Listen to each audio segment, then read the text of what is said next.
Good evening, everyone, and welcome. My name is Sabir, pronouns he, him, and I direct events here at the Strand. Before we launch into a discussion of Jonathan Galassi and Robyn Creswell's new book, the FSG Poetry Anthology, I'd like to share a little bit of history about the Strand. The Strand was founded in 1927 by Benjamin Bass over on 4th Avenue's Book Row. Stretching from Union Square to Astor Place, Book Row gradually dwindled from 48 bookstores until, after over 94 years, the Strand is a sole survivor, now run by third-generation owner Nancy Bass Whiten. We want to thank all of you. Without our loyal community of book lovers, authors, and booksellers, we wouldn't be here today, and we truly appreciate it. Our partner, the Academy of American Poets, is especially pleased to be a promotional partner of this event in celebration of FSG's 75th anniversary and the publication of the FSG Poetry Anthology, co-edited by Jonathan Galassi, former Academy Board Chairman. If you're not familiar with the Academy of American Poets, we invite you to visit poets.org to learn more about their free programs and publications. We also encourage you to sign up for Poem a Day, their free daily poetry series featuring new work by today's poets that's delivered straight to your inbox each morning. Tonight, we are thrilled to have Jonathan Galassi and Robyn Creswell for the launch of the FSG Poetry Anthology. Jonathan Galassi is the president of FSG. Robyn Creswell teaches comparative literature at Yale and is a poetry editor at large for FSG. He is a regular contributor to the New York Review of Books and author of City of Beginnings, Poetic Modernism in Beirut. Tonight's event will also feature readings from poets Maureen McLane, Ishion Hutchinson, and Carl Phillips. And so, without further ado, please join me in welcoming Jonathan and Robyn to the stage. It's wonderful to be here and to have your sponsorship of our venture, this book that we put together to celebrate 75 years of FSG and the centrality of poetry to the enterprise that is our company. And I thought I'd just start by saying that Robyn has been my partner in this undertaking. I first knew Robyn when he was an editorial assistant at FSG, but he soon left us to go on to more serious pursuits but he's now our author as well as a consulting editor on poetry, and it's been a joy to work with him on this. Well, likewise, thank you, Sabir, and thanks, Jonathan. It really has been a joy, and it's true that my first job out of college was as an assistant at FSG in the old 14th Street or Union Square quarters. And it's a pleasure to have come back, to have made the full circle and come back. Jonathan, and you and I were, I think it's fair to say, pretty co-equal editors of this anthology, except, of course, and it was rightly the case, that the idea, the inspiration for the anthology is yours. And also the idea for dedicating it to the memory of Bob Giroux. And I suspect that those stories are somewhat intertwined. So maybe you could tell those stories about how the idea came to you and maybe what it had to do with Bob Giroux and his place in the company. Well, when I came to the company in 1986, 35 years ago, Bob had retired, but he was chairman of the board, I think he was called at the time, and he was around, and we consulted him. He was working on a lot of different projects, and he was very much a presence. And Bob was probably one of the best raconteurs you've ever heard. His stories about Jack Kerouac, Robert Lowell, Elizabeth Bishop, John Berryman were enthralling. He was a famous speaker at events, and his sense of connection back to the writers who really made FSG through him was immense. T.S. Eliot was someone he absolutely revered, who was, of course, a great poet, was also a great publisher. And he had a very vivid sense of Eliot as a person. He told incredibly good stories about him. And so there was that sense, I remember feeling that way about other oldsters that I knew when I was young, like Donald Cloffer, who was one of the founders of Random House. You know, you thought, oh, this is the legendary past, but here's this person who's still here, who was part of the legendary past. And that sense of connection was just wonderful. And so when it came time for our 75th anniversary celebration, we couldn't quite do it the way we did with the 50th, with readings and parties, etc. So we decided to make this book as a kind of memento of one very important aspect of our list that's been there since Bob arrived. He came when the company was 10 years old, so the book isn't quite 75 years of poetry, but it's 65 years. And if you look at the book, you'll see the early years were very star-studded with the poets Lowell, Bishop, Berryman, Giroux, Louise Bogan, who set a certain tone for our list that we've built on. I wanted to ask you what it was like for you to delve into the library, and did your sense of the company change when you were working on the book? Well, yeah, of course it did, gradually. And I should say that my time as an editorial assistant actually was well spent in that I made sure to order up, as I was entitled to, all of the backlist of FSG at the time and bring it home with me, which is kind of the seed of my own poetry library. I see those books on your shelves. Yeah, it's broadened out somewhat since then, but FSG was certainly the seed of it. And one of the real joys for me, actually, of diving into that archive and really getting to know its nooks and crannies, was, discovering this slightly mysterious sense of connection. Because this anthology, of course, it's a slightly unusual, if not unique one, because anthologies are typically, it's a period of poetry. It's modern French poetry, or it's Spanish poetry, or it's the Everyman anthology of Halloween poems, or whatever it may be. Whereas this is an anthology of a publishing company, and the principle of coherence that brings the things together is not as obvious. And I think that for both of us, that was exciting. That was an opportunity to not just choose the greatest hits, the most obvious poems from that canon, from that tradition. So the challenge, the excitement, really, of creating our own byways through this archive was an exciting one. Noticing unexpected, I think, kind of rhymes between various poems within it. It gave me an entirely different sense of, like, the contours of the archive and things that I thought of as being perhaps sort of recent developments, like all of the international poets that we were publishing in the 90s and 2000s.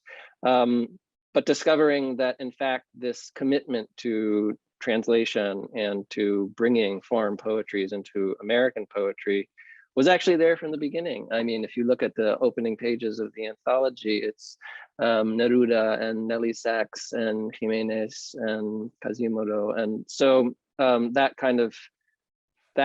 internationalism or cosmopolitanism was a discovery for me, that it was in fact like a tradition. It was this American tradition of poetry that was also very much an internationalist one.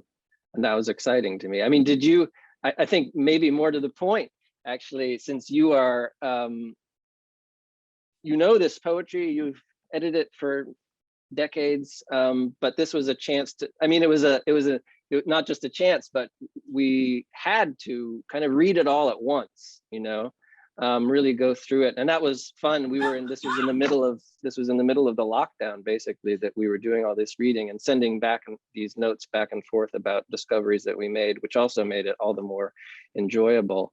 But this kind of like concerted reading of a pretty vast archive of poetry, I wonder if it changed your notion of what was in the past and how it related to the stuff that you've been publishing for the last few decades.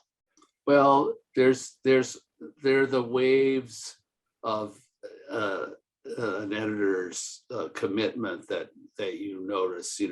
Giroux's early people were followed by a whole group that came in through Faber of Tom Gunn, Seamus Heaney, and other British poets that they were in some ways related to Lowell, but set a different tone.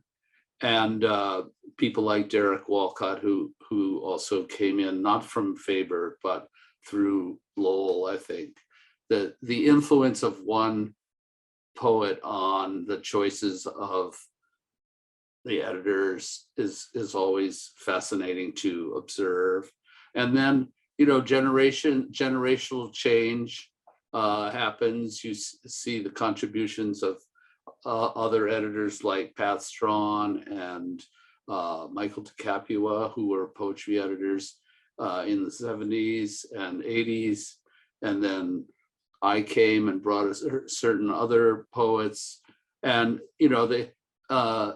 a poetry anthology is sort of like a reverse funnel. It goes this way, it gets bigger and wider and broader, like a delta of a river in a way. And so watching all that happen, not just experiencing it on a day-to-day basis, but actually looking at the books and thinking about how our list has a coherence, but it also has this kind of broadening quality. I think it was fun to watch. It was fun, and what you're saying also reminds me of the fact that we, just the process of putting it together, it always has to do with or is related to one's working conditions, and we were doing this during the ongoing pandemic, and so we were reading what we could sort of get our hands on. I mean, what we had on our shelves, what we could get PDFs of immediately. And so the reading process, of course, wasn't, chronological. It wasn't linear. We were reading some stuff that had just been published or was about to be published and hasn't even been published yet, because of course the latter part of the anthology is actually poetry that is appearing in FSG for the first time, actually, with this anthology. And just that sense of the ways in which the contemporary poems do relate or shed light on, they make you think differently about the older poems. And you mentioned Eliot in your first response and how important he's been in a very kind of material sense to the company. And I was always surprised and interested to see how many times he came up in our conversations, and particularly just his notion of a tradition and the way in which it's Eliot is thought of as a cultural conservative for good reasons, but that notion of it like a dynamic tradition in which every new addition to it sheds a new light and informs a new configuration of the past. I mean, that was really, I think, a generative, a productive way for both of us to think about like what we were doing. We were trying to, create a book that in some ways can be read as interestingly back to front as front to back, like that the past and the contemporary poets are mutually illuminating and intention. And that was part of the joy of putting it together. I think that it was this vast puzzle. We didn't really know the outline or the frame of it, and we kind of worked our way out from the middle intuitively, more or less. It was great fun. And now I think it's time for us to listen to some of the poets who are part of FSG today. We're going to begin with Ishion Hutchinson. And I think Ishion has a number of things he wants to read. Welcome, Ishion. It's great to see you. Good to see you as well, Jonathan. Thank you. And thank you, Robyn. That was such a good to eavesdrop on that conversation and to see where I belong. In some sense, I've carried these poets that have been on the FSG list ever since I started writing poetry seriously. So it's exciting and terrifying to know that I am somehow in the same volume as some of those names, which I won't even mention because I will just probably melt away or disappear into outer space. But I will begin by reading one poem by one of the poets included in the anthology, the great Seamus Heaney, and I will be reading his great poem, Postscript. I don't yet have the anthology, so I'll be reading from a volume that was published after Seamus's death, the selected poems of 1988 to 2013. Postscript. And sometime make the time to drive out west into County Clare, along the flaggy shore in September or October, when the wind and the light are working off each other, so that the ocean on one side is wild with foam and glitter, and inland among stones, the surface of a slate gray lake is lit by the earthed lightning of a flock of swans, their feathers ruffed and ruffling, white on white, their fully grown, headstrong looking heads tucked or cresting or busy underwater. Useless to think you'll park and capture it more thoroughly. You're neither here nor there, a hurry through which known and strange things pass, as big, soft buffetings come at the car sideways and catch the heart off guard and blow it open. And we will dismount Mount Parnassus, and I will read my poem that is included in the anthology. And it's called The Small Dark Interior. The child seated in front, her face close to the glass, declared the pond frozen. I was watching the shifting bronze grass and strayed at her verdict. Her father agreed too, but neatly distilled, glossed honey, a bit iced. But she was already onto the drift-pocked solitary ducks across the bay's industrial ruts, their stark white shapes moving like phantoms in the marsh, somewhere outside New Jersey. I followed her pale head's patient motion towards remnants of what she saw. Quiet now, left hand at her jaw, the right dimmed into her father's lap, a deeper silence. Little Penicillin, I wanted to console. You see the scene because you think it. Then instantly, The silver bullet entered the tunnel and bound us in the void, the hiss of steel, a sea straining homeward. That is the land of lost content. But the child's reflection wiped off the glass, and I panicked, understanding what she meant at the pond. The autumnal grass did not stir. Instinct is older than the body. As my eyes adjusted, I found her, same position in the small dark, and decided I am ready to forgive my father his own flawed life. Thank you. And I'll now turn over to Maureen. Thank you, Ishion. And thank you so much to Jonathan and Robyn for their imagination and their editorial vision and their companionship in so many ways, and to the Strand and the Academy of American Poets for hosting us. And it's just such a delight and a treat to be celebrating this anthology and to be reading with Ishion and with Carl, poets I enormously admire. And in fact, unsurprisingly, it's what I could say about all of the poets in this anthology, some of whom were friends long before we were welcomed into FSG, some of whom have become friends since. So it's a marvelous book. And I think of poets like August Kleinsaler, poets like Katie Peterson, and just so many wonderful poets here, intriguingly presented and anthologized. So it seemed to me I might take wing from Robyn's flagging of the long tradition at FSG of translation and cosmopolitanism, and read a poem that apparently is so hot off the presses, it's dated to a year we're not in yet. It's in fact Robyn Creswell's own translation of Iman Mursal's poem, They Tear Down My Family Home.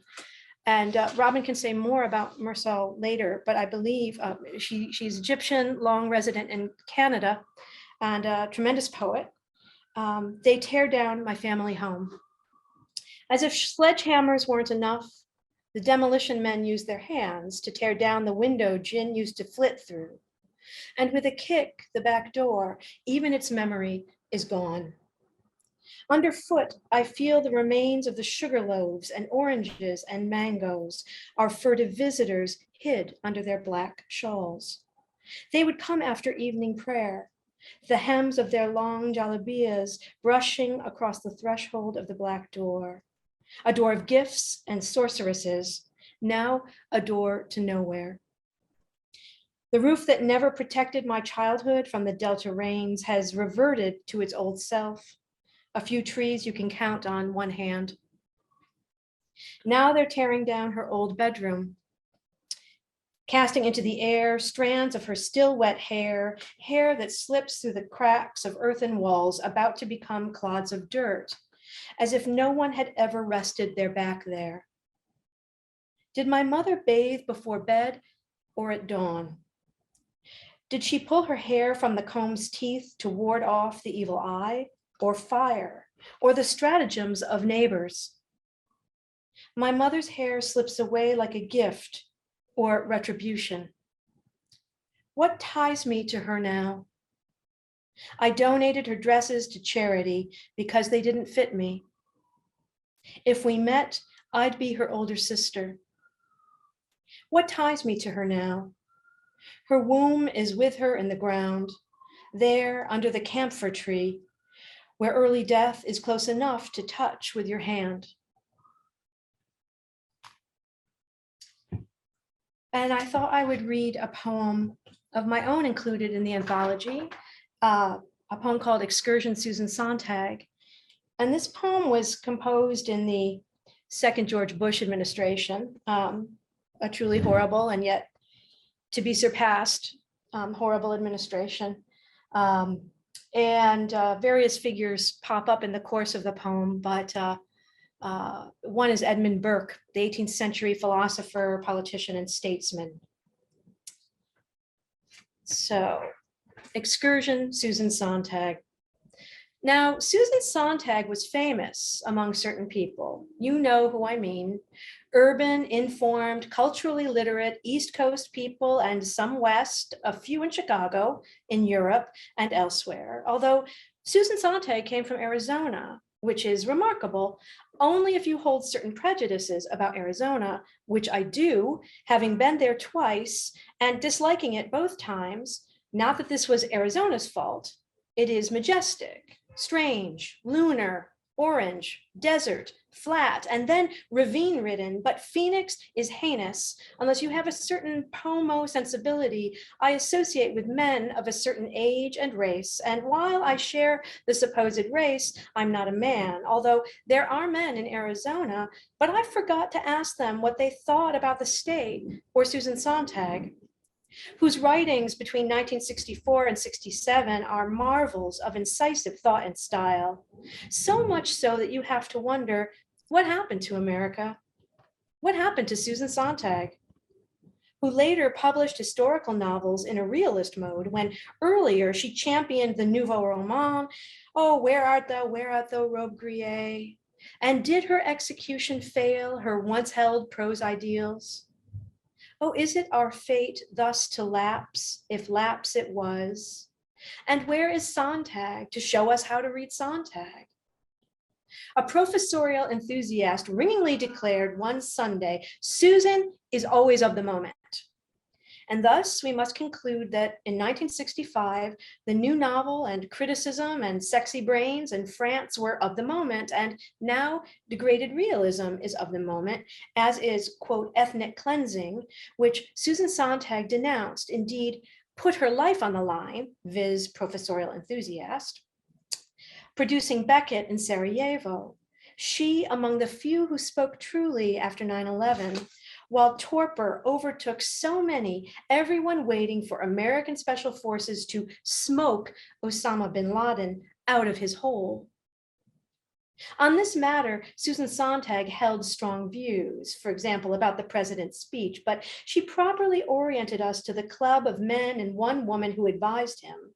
Since, as she observed in an interview on Salon.com, we were living in a regency, and we all know that regents are puppets of their wily advisors. Cf. the Prince Regent in England, 1819, when aggrieved workers gathered in Manchester, and police agents shot them, tens, hundreds dead, maybe thousands.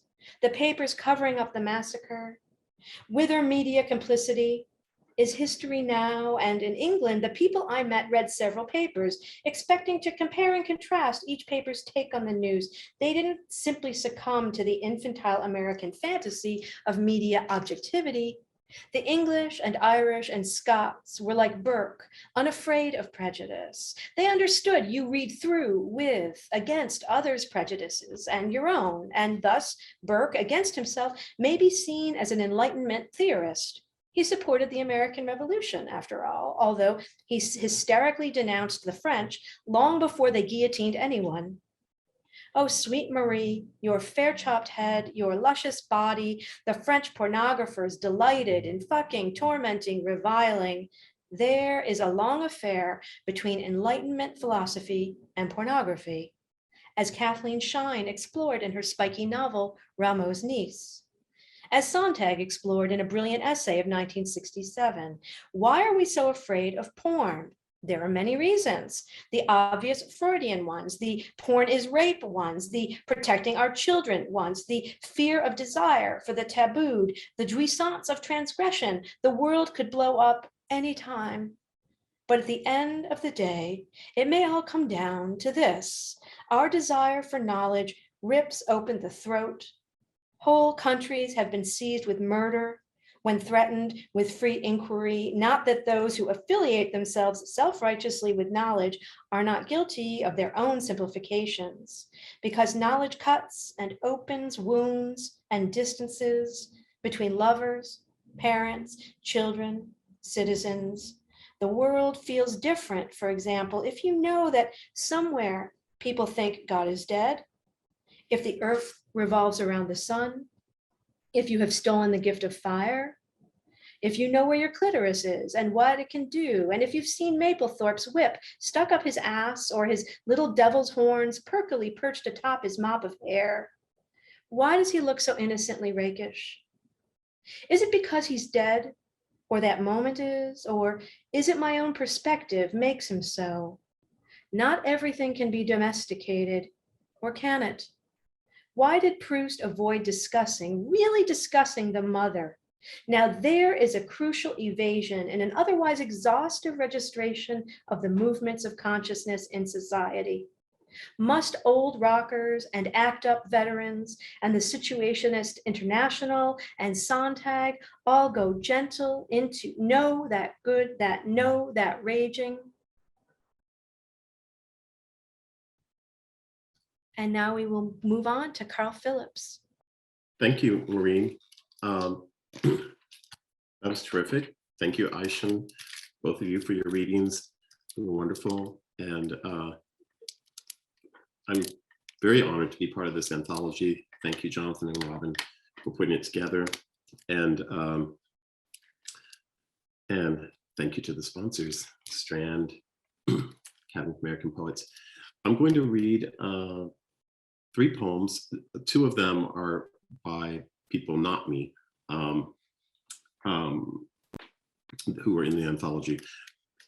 People whose work, in the first case, the work had a huge amount of importance to me. And in the second case, not just the work, but the man himself. I'm going to begin with this poem called Night by Louise Bogan. Night.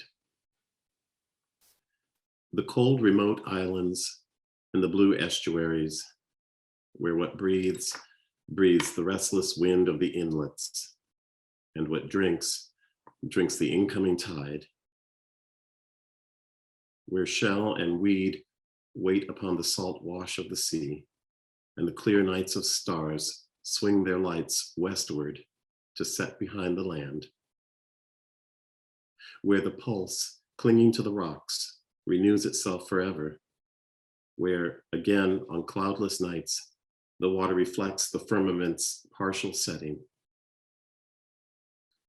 Oh, remember, in your narrowing dark hours, that more things move than blood in the heart.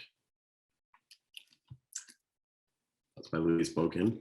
And I'm going to read Tom Gunn's poem, The Man with Night Sweats. I'd read his work for years before I met him. I invited him to come and read here in St. Louis, where I teach. And I think it's fair to say he changed my life forever. I had no tattoos until I met him. I don't know, my whole life exploded in some way. And he upended a survey and poetry class for undergraduates that I brought him to when he showed up in full leather motorcycle regalia. And the students began asking him things about what the Norton Anthology said about him. And he immediately said, "Fuck the Norton Anthology. They know nothing of who I am." For some reason, this changed my life forever. So this is his poem, The Man with Night Sweats. I wake up cold, I who prospered through dreams of heat, wake to their residue, sweat, and a clinging sheet. My flesh was its own shield. Where it was gashed, it healed. I grew as I explored the body I could trust, even while I adored the risk that made robust a world of wonders in each challenge to the skin. I cannot but be sorry the given shield was cracked, my mind reduced to hurry, my flesh reduced and wrecked. I have to change the bed, but catch myself instead stopped upright where I am hugging my body to me as if to shield it from the pains that will go through me, as if hands were enough to hold an avalanche off. I should say that that book, that's the title poem of his book, The Man with Night Sweats also was hugely influential. I had maybe come out 2 years before that book came out. And his book, as far as I know, was the first that really, in poetry, confronted the AIDS pandemic, just as it was really still early in its ongoingness. And I don't know, it's a very important voice for me to hear. Okay, and I'm going to finish with a poem of my own that's in the anthology. It's called Sing a Darkness. And I didn't think about this until today when I was wondering what poems to read. And I was thinking how this poem, I just wrote somewhere in 2020, but I think a little before this current pandemic started. But it's interesting to me to see now, reading it in the context of Tom Gunn's poem, how it resonates with this idea of pandemics in general. Sing a Darkness. Slowly the fog did what fog does eventually. It lifted, the way veils tend to at some point in epic verse, so that the hero can see the divinity at work constantly behind all things mortal. Or that's the idea anyway. I'm not saying I do or don't believe that. I'm not even sure that belief can change any of it, at least in terms of the facts of how moment by moment any life unfurls. We can call it fate or call it just what happened, what happens while we're busy trying to describe or explain what happens. How a mimosa tree caught growing close beside a house gets described as hugging the house, for example, as if an impulse to find affection everywhere made us have to put it there, a spell against indifference, as if that were the worst thing. Is it? Isn't it? The fog lifted. It was early spring still. The dogwood brandished those pollen-laden buds that precede a flowering. History, what survives or doesn't. How the healthiest huddled, as much at least as was possible, more closely together to give the sick more room. How they mostly all died all the same. I was nowhere I'd ever been before. Nothing mattered. I practiced standing as still as I could, for as long as I could. Thanks. Well, to begin with, Maureen, Carl, Ishion, thank you so much for those readings. They were fantastic. We have a few audience questions so far, and audience, take that as your cue to submit a few more. But our first question is from Anya, who says, Carl, Ishion, and Maureen, what did you think when you found out you were having a collection published by FSG? To make that one easy, why don't we start off with Maureen, then go Carl, and then end with Ishion? I'm thinking, partly my mind failed. I was so ecstatic. I mean, and that is a memory imprinted forever, on all levels of my brain. I was actually, and my partners as well, I was actually on a fellowship, very fortunately in Paris in 2007. And I got word from Jonathan in an email, and it was really overwhelming. It was an overwhelming joy, and also, and I remember Jonathan, in writing me, he said something about having read some of my essays on other FSG poets, and so there was a sense of a continuity of sensibility and readership, and that he just so beautifully acknowledged, and a kind of way to welcome me. And one of those poets was August Kleinstahler, who had raised a flare on my behalf, I think, to Jonathan. and other poets I had been reading very passionately, often not knowing they were FSG poets because I was an idiot, right? I didn't know John Berryman was an FSG. I actually was reading the Norton Anthology, and unlike Tom Gunn, I love the Norton Anthology. I will go to town on behalf of the Norton freaking Anthology. But I take Tom Gunn's point, right? It's like, in terms of rigid canonicity. At any rate, this is another reason I really love actually Robyn and Jonathan's anthology.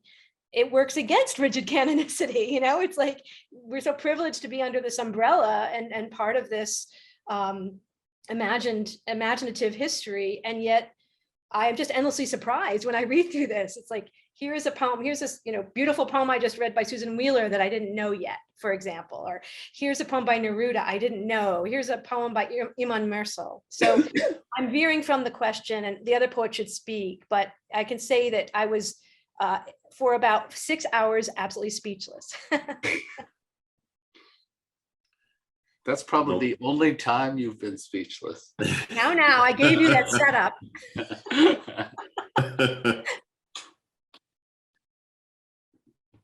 Well, my answer is not all that different from Maureen's. I think, one difference is I had kind of grown up, at least once I was grown up, if that counts when you're in your 20s. I read FSG books all the time from the library. Those seem to be the ones the library always had. And so to me, it seemed as if, this is where the important voices are. This is where Seamus Heaney, of living people at the time. But also, I've long been a fan of Jarrell's, of Bogan, obviously, Derek Walcott. And it seemed to me as if this was truly, I think Ishion referred to Parnassus. I thought, oh, this is the Parnassian press in some way. And so it still feels a little disorienting, actually. I know Jonathan thinks I'm joking whenever we get together, and I always say, are we getting together so you can tell me it's over and then goodbye? And because I think it feels like a dream to be here. And then going around, I was living in Cambridge at the time, I guess, and seeing people like Frank Bedard and Robert Pinsky, and knowing that they were at FSG. So somehow it seemed some place that I would never go to, but I always respected it, and it still feels a bit like a dream. What say you, Ishion? I echo you, Carl. It does still feel to me surreal to be even right now in this conversation. Carl, your work, I was one of the first ones I encountered when I got to this country and was studying at NYU, doing an MFA degree. And later on, I read Maureen's work. And of course, FSG was right around the corner from the campus. A good friend and myself would walk by and stare longingly at the building. Once that friend received a proof copy of a book to come out and showed it to me. And we walked into Washington Square Park and sat there as if we were holding the Holy Grail. And, we said, perhaps sometime in the future when we have written our good poems, maybe, just possibly. And I remember that moment when Jonathan sent me an email. I must say, the first time my book came across, my manuscript came across Jonathan's desk, he said, not quite ready, but you have 2 months or something like that. It was ridiculous. So I had to go into this bat cave and told everybody that don't disturb me. I need to concentrate. I'm under pressure here. And then subsequently submitted the manuscript. And very, very shortly after, Jonathan sent a note that he would like to publish the book. And I collapsed into tears and was so overwhelmed by it. And hopefully this will repeat without the tears, maybe. Jonathan will publish my other book. Just putting that out there. Robyn, just so you know, it's coming. So I got your back. I got your back. okay, thanks, Robyn.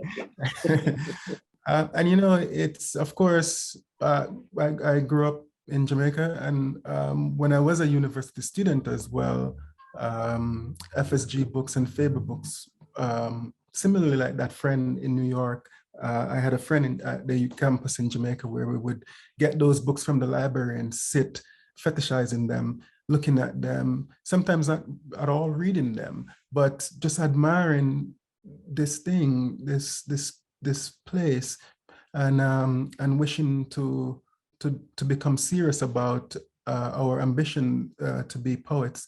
And I think FSG was such a huge part in that development for me. So I am indebted. If I didn't become a FSG poet, I still would say that my the deepening of the seriousness to become a poet came through encountering FSG books. Well, let me just say that this is very touching and embarrassing, but I think it has to do with the tradition that goes all the way back. And I'll tell a story about myself. When I was in college, I was lucky enough to have two FSG poets as my teachers, Lowell and Elizabeth Bishop. And I remember feeling about their books a kind of reverence. They were sacred objects. And I was fascinated by this imprint, Farrar, Straus and Giroux. I knew nothing about it except that they were published by them. And so it had a kind of iconic feeling for me. I never had the slightest idea that I would end up connected to this place, but it took root in my consciousness also. So we're all just channeling something that's that I don't know what it really is, but it goes way back. It goes all the way back, I think, to what Bob did. So. Well, to extend that a bit, I'd be curious to hear, Robyn, your sort of story of first starting working at FSG as an editorial assistant, what that moment was like for you. I was a terrible editorial assistant. You weren't. I actually got to know FSG and probably got the job undeservedly because one of our oldest family friends, actually, I grew up on Lower East Side in the East Village in New York City. And one of our family friends was a woman named Cynthia Krupat, who designed many of FSG's really iconic books, and to which this anthology, certainly the interior design, I think owes a certain debt to. And so if you think of the complete Bishop poems, the older one, not the newest version, but the kind of pastel colored Elizabeth Bishop collections, and the one art correspondence with her, in which Cynthia Krupat actually comes up a lot because she was, as a kid, a friend of family with Elizabeth Bishop. Anyway, and I played as a kid in her house all the time, and somehow that aesthetic, that design was very familiar to me. And Ishion's story about walking by and gazing up longingly at the offices of FSG when it was back on Union Square. Little did you know that it was such a rundown, shabby sort of place. But also very much when I did work there, this was in 1999, I guess, actually felt like a home. I mean, it felt to me that way because I sort of recognized the things on the walls, and it felt very welcoming in that way. And also because it was creaky and old, and there was paint falling down, and the windows weren't always washed. And It was a fun time. I didn't think it wasn't the right place for me. The publishing world wasn't the right place for me at the time, but it's been wonderful to, as I say, come back to it and rediscover it anew. Could I just say also, because I loved Maureen's description of discovering things in this anthology, and it was just exactly my own feeling of discovering things, you know, in the archive, these surprises. And it was just so wonderful to hear Carl read that Louise Bogan poem, which, you know, I hadn't made the connection, but now it seems like an obvious and great connection. And to hear it in his voice makes that poem come alive in kind of two different ways. And just, I think Jonathan and I came across at one point reading through Lowell. There was a lot of Lowell to read through. He has this kind of self-portrait of himself. He calls himself a star-nosed mole who is only in touch with what he's in touch with. And I had that feeling in the archive too, of just kind of like, you never knew what your hand was going to encounter, your nose was going to bump up against. And it was often, you know, a gem. To go off of that, a question from Dasha is, were there any poets whose work you wanted to bring back into the mainstream or rescue from time when going through the archives? And so we'll direct that question at Robyn and Jonathan. Robyn, what do you think? I don't know if any of these, I mean, I suppose that actually the Louise Bogan poem, not that Louise Bogan has vanished, but I suppose that was, for me, that was one of the many discoveries. I don't think that I wouldn't say, Jonathan, you'll chime in, but that our idea was to rehabilitate or rescue anybody from the sands of time. I mean, I think that, and I don't think any of these poets really needed it. To me, it was really the discoveries were all in the connections that we are making, and sometimes wondering whether or not the connections were imagined by me. That is to say, I would be reading John Berryman, kind of these antic poems, and sometimes I'd be hearing them in Maureen's voice, and that was weird, but great. And so I think actually the kind of light shed was in the other direction for me, that I was hearing kind of, I was hearing these older poets, Bishop and Lowell and Berryman and Giroux, but hearing them kind of in the voices, in the tones, illuminated by poets like Maureen and Carl and Ishion. There are poets that were republishing, maybe not because of the anthology, but it's congruent. For instance, we're doing a new translation of Nellie Sachs early next year, and that was an exciting thing. She was one of our Nobel Prize winners who's really fallen out of consciousness in our culture. And Josh Weiner has done a wonderful translation of one of her books that we're doing, and that was an opportunity to call new attention to her. That was very exciting. We're also, in the next couple of years, going to be publishing the collected poems of Delmore Schwartz.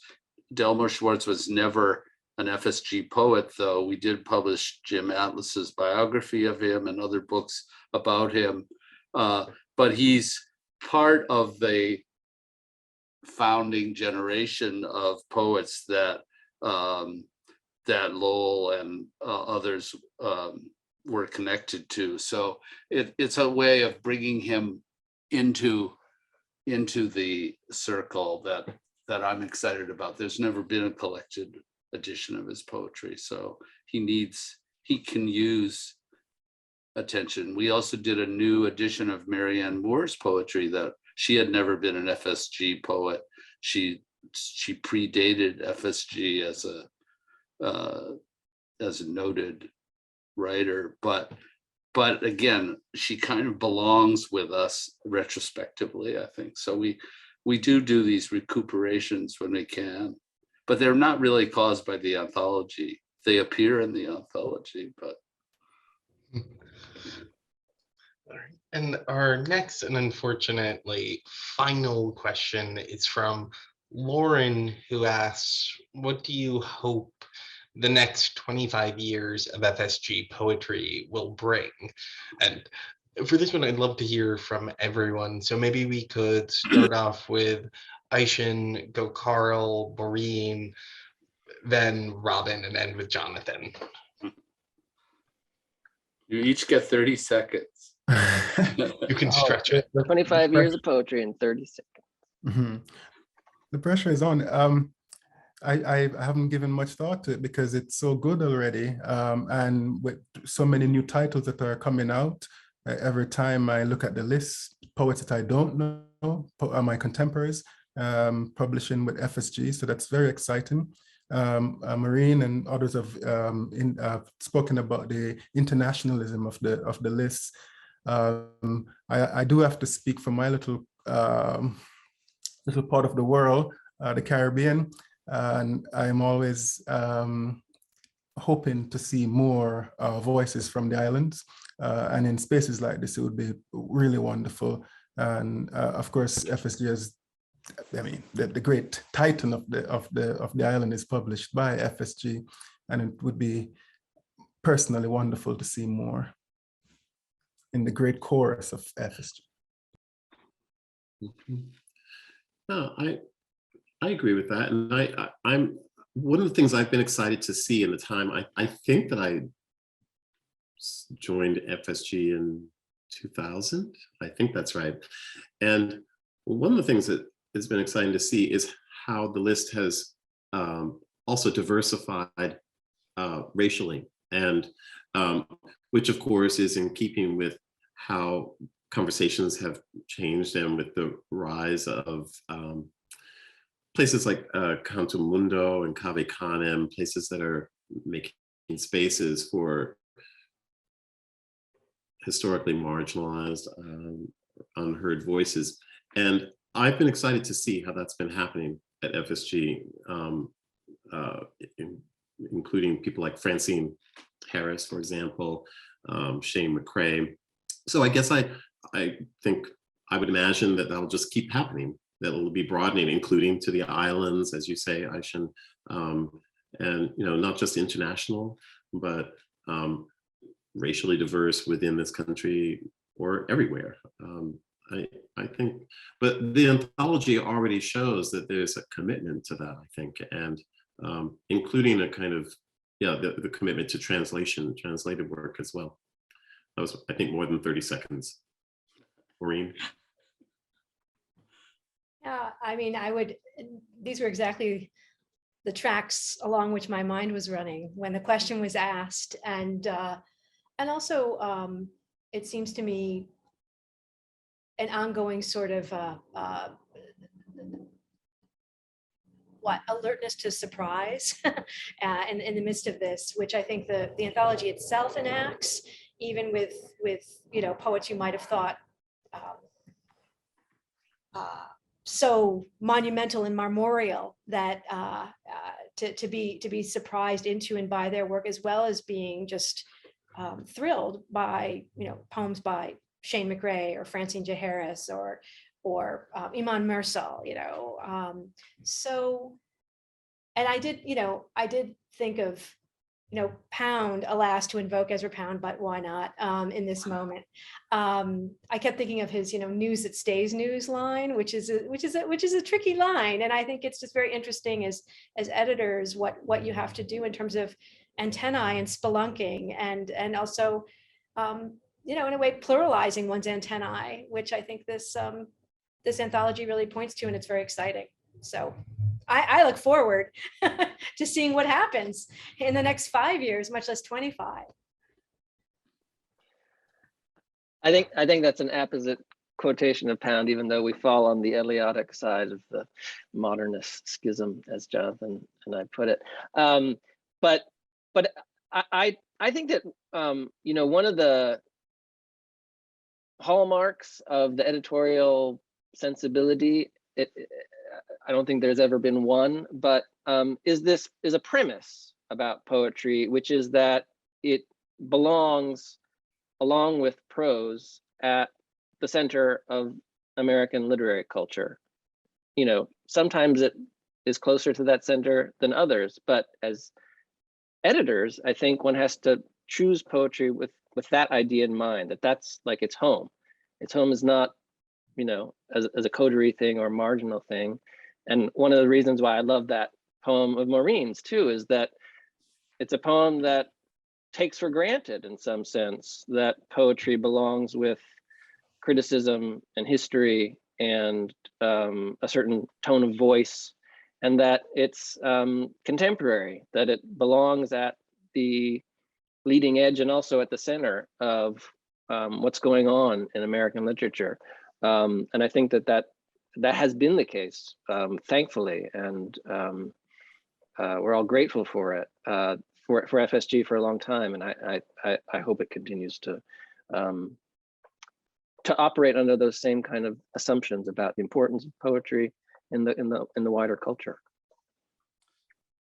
Well, I'd just like to say a couple of things, but first I want to thank Sabir, the Strand, Academy of American Poets, our poets, and my cohort Robyn for spending this time with us and sort of looking into the book.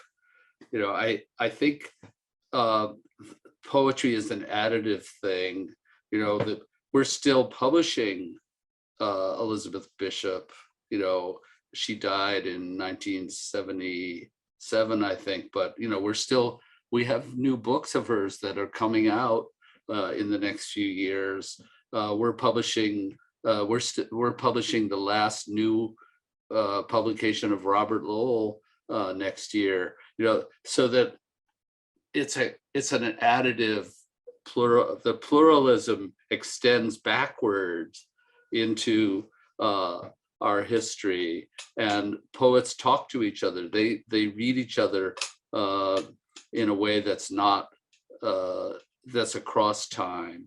So I think our challenge is, how do we do all this? You know, how do we be faithful to where we started and keep adding new things? And it's kind of, you know, it's what I said about the reverse funnel. It's a challenge, but it's a great challenge, and we're very lucky to be able to do this work and to have you all as partners in it. So thank you all very, very much.